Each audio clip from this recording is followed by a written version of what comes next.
the German rail operator. As you can imagine, trying to schedule the tests required for the new trains into an already busy German network was proving impossible. And so successful has it proved that as well as using the centre to test their own products, Siemens now offer the facility to other manufacturers and operators. Rudi Hilgers has been the technical manager here since it was first opened. This was an old airport used by the British Army, and on this area we built the whole test center. At first, the large test track, it has a length of 6 kilometers and it allows speed up to 100 miles per hour.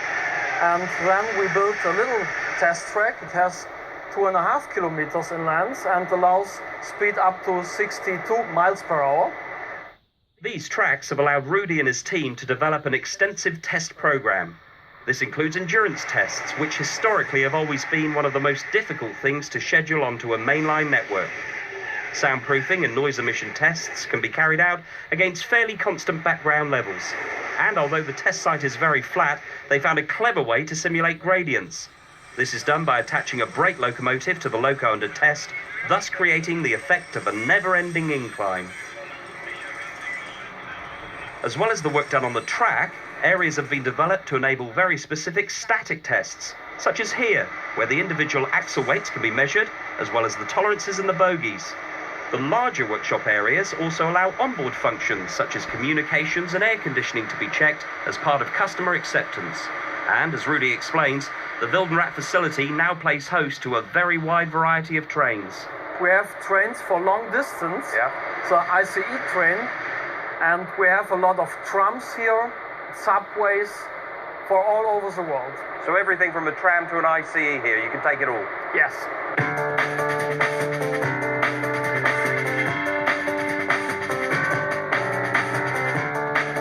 Of particular interest to us was that the new De Zero fleet, built in Germany by Siemens for Southwest Trains, is currently undergoing its final QC here at Wildenrat, prior to being delivered to the UK. Klaus Flohr, you're the project manager for all the De Zeros being tested here in Germany. Yes, indeed. We're on one now. What are we looking for? What are you testing?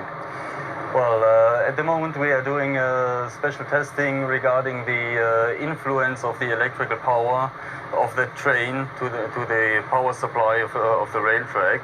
This test is proceeded according to a special procedure, which means we are starting from a static train, accelerate up to 10 miles, then have neutral gear for 5 seconds, brake for 5 seconds, acceleration for 10 seconds, and repeat the whole procedure again up to a speed of 80 miles per hour.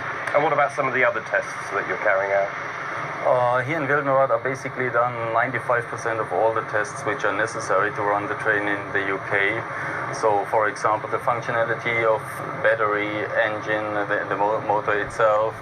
The bogies are inspected again. The bogies are inspected after dynamic testing as well.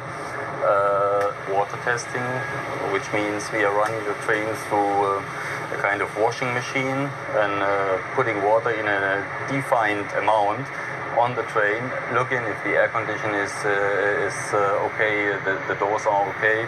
And the most complicated and most important test is at least the brake test. Well, we have different places to plug in the measurement equipment.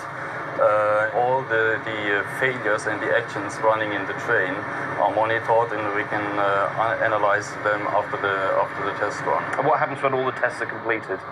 If the tests are completed, we present the train to the customer. He's doing a customer acceptance with an additional functional test. If this is successful, we can ship the train.